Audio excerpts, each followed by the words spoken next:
I'm Chelsea from Apple Blossom Way. I'm going to show you guys how to take a foam insulation wall like this and turn it into a really cool wall with industrial vibes. We're going to use the 3D stencil from Redesign with Prima. It looks like rough cut bricks, and the 3D fiber paste that you can use with your stencil. It'll give it a raised look and give it some dimension and some texture. All right, so I've got my painter's tape. I'm just going to take a little bit and then it will kind of hold it into place where I want to set it.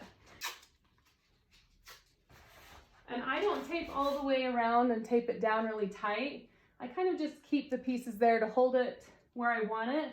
And then I press and hold it down with my fingers as I go.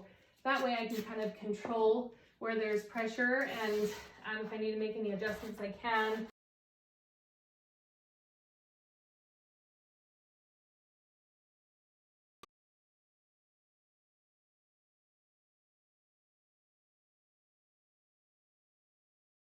After I've applied all of the paste to my stencil, then I'm going to take my spatula and I'm just going to run it across just to gather up any excess, and then I can put that back into my little container, save it for next time. So I don't wait until it's dry to peel it off.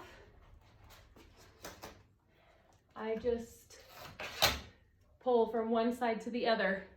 So we've got quite a bit of brick patterns. I've got to finish some over here and a little over there, and we'll be done.